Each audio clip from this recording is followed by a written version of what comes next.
Hello à toi, cher ami. Il y a l'un de nos clients qui a demandé récemment comment est-ce que je peux faire pour augmenter les prix de mes services. En quelques mots, comment est-ce que je peux augmenter les tarifs de mon offre, de mon service que je vends, sans pour autant faire fuir les clients. Et dans cette vidéo, nous allons répondre brièvement à cette question, de sorte que ça puisse te servir. Alors, ce qu'il faut savoir, c'est qu'on ne se lève pas comme ça pour augmenter les prix de son service parce qu'on a faim, parce qu'on veut faire un gros chiffre. Non, il faut respecter certaines étapes, il faut respecter certains piliers. Et dans cette vidéo, je vais vous partager les 3 grands piliers sur lesquels vous pouvez tout simplement vous baser, vous appuyer pour pouvoir augmenter facilement vos tarifs, vos prix, sans pour autant faire fuir les clients et même au contraire avoir beaucoup plus de clients si vous respectez ces 3 piliers. Alors le premier pilier, c'est tout simplement ce que j'appelle la rapidité dans l'obtention des résultats. Lorsque vous vendez un service ou une offre, cette offre vise à procurer, à donner un certain nombre de résultats à vos clients. Et quand les clients prennent, il y a un certain nombre de résultats auxquels ils s'attendent. Une fois que vous connaissez le résultat que le client veut obtenir, il y a quelque chose qui est très important dans cette obtention des résultats-là. Et cette chose, c'est quoi? C'est la durée. La durée que le client va prendre pour obtenir le résultat. Ici, la durée ici, c'est le délai entre l'achat du client, c'est-à-dire lorsqu'il achète votre produit, votre service, et puis l'obtention de ces résultats finaux qu'il recherche. Donc ici, ce délai-là, vous devez le rendre bref. Plus le délai est bref, plus vous êtes légitime à augmenter votre prix. Plus vous êtes légitime à facturer cher. Ici, si le délai est long, votre offre perd en valeur et par conséquent, vous ne pouvez pas réellement augmenter les prix. Sinon, si vous augmentez dans ce cas, vous allez tout simplement perdre le client en question. Mais ce qui peut vous donner raison d'augmenter le prix, c'est lorsque vous allez réduire la durée de l'obtention de ces résultats-là. Je donne un exemple très simple. Si par exemple, vous voulez avoir un ventre plat et que vous venez trouver 2 grands vendeurs, 2 vendeurs de produits de ventre plat, le premier vendeur vous dit que lui, son produit est très efficace, ça rend le ventre plat et ça rend le ventre plat en 6 mois. Quand vous prenez, vous commencez à faire le traitement, en 6 mois, vous avez un ventre plat et ce produit coûte 20 000 francs. Okay? Ce produit coûte 20 000 francs. Le deuxième vendeur vous dit, oui, moi aussi j'ai un produit qui rend le ventre plat, mais en seulement 1 mois. En 1 mois, lorsque vous commencez à faire le traitement, en 1 mois, votre ventre plutôt devient plat. Donc ici, lui, ce client, le deuxième client, peut facturer 5 fois, 3 fois plus cher que le premier.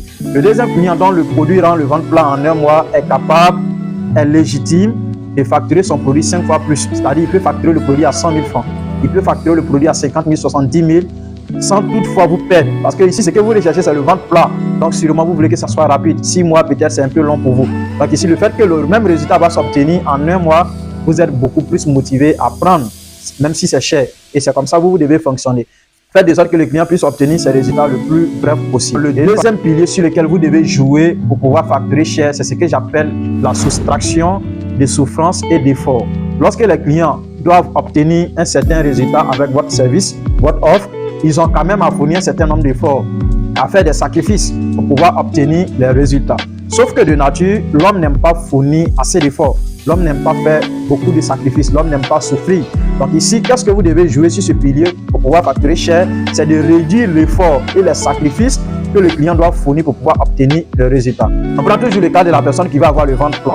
Par exemple, si vous lui dites de faire 5 séances d'exercice par semaine pour pouvoir avoir un ventre plat, vous voyez que ça devient un peu plus compliqué. Si par contre, moi j'ai juste un médicament où j'ai un système qui peut rendre son ventre plat sans que le client ne fournisse assez d'efforts, sans que le client n'arrête de manger un certain nombre de choses, sans que le client ne fasse forcément 5 séances par semaine, vous voyez que je suis plus légitime à facturer cher parce que j'ai réduit son effort, j'ai réduit ses sacrifices qu'il doit fournir. Ok, j'ai juste pris l'exemple de ventre plat, ça peut ne pas être logique, mais je vais vous faire comprendre simplement que dans votre service, vous devez faire un certain nombre de choses pour vos clients, pour leur faciliter tout simplement la tâche.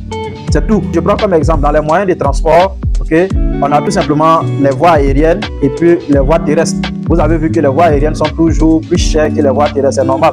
Si vous quittez en Côte d'Ivoire et que vous partez au Burkina en voie terrestre, c'est environ 30 000 francs. Mais si vous partez par voie aérienne, vous allez voir tout simplement que c'est au-delà de 100 000 francs. Donc ici, qu'est-ce qui fait que c'est cher? C'est parce que non seulement c'est rapide et puis vous ne souffrez pas.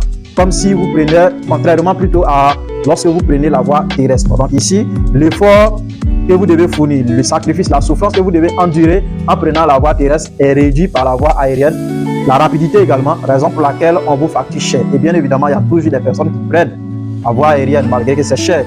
Ici, vous ne devez pas avoir peur de fixer vos prix proportionnellement à leur valeur si vous remplissez ces conditions.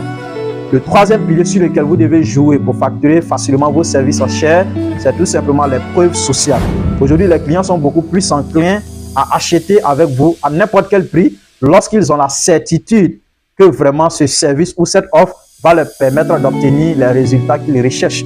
Donc, si vous arrivez à leur montrer, à leur prouver que certaines personnes étaient dans leurs conditions et ces personnes, à partir de votre service, à partir de votre offre, elles ont pu obtenir les résultats que eux ils sont en train de rechercher actuellement, ces clients seront facilement convaincus. Les preuves sociales, comprenez qu'elles convainquent plus facilement les clients que vous, votre stratégie marketing. Okay? Donc, les témoignages, précisément, c'est de ça que je veux parler.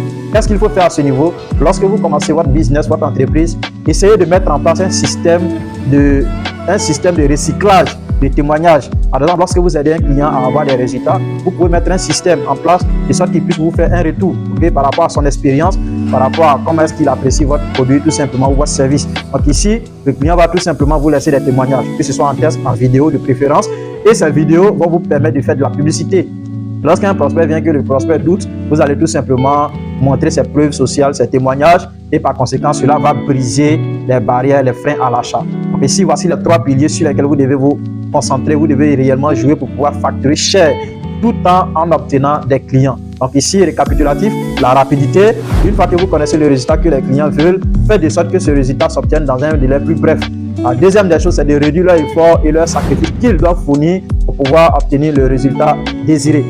Le troisième pilier, c'est tout simplement de leur prouver que vous avez aidé certaines personnes ou certaines personnes sont passées déjà par vous, votre service, votre offre et ont obtenu les mêmes résultats. Allez, si tu as aimé ces trois stratégies et que tu comptes réellement les implémenter dans ton business, laisse-moi en commentaire ton avis par rapport à ces stratégies, à ces piliers et on se retrouve dans une autre vidéo. Allez!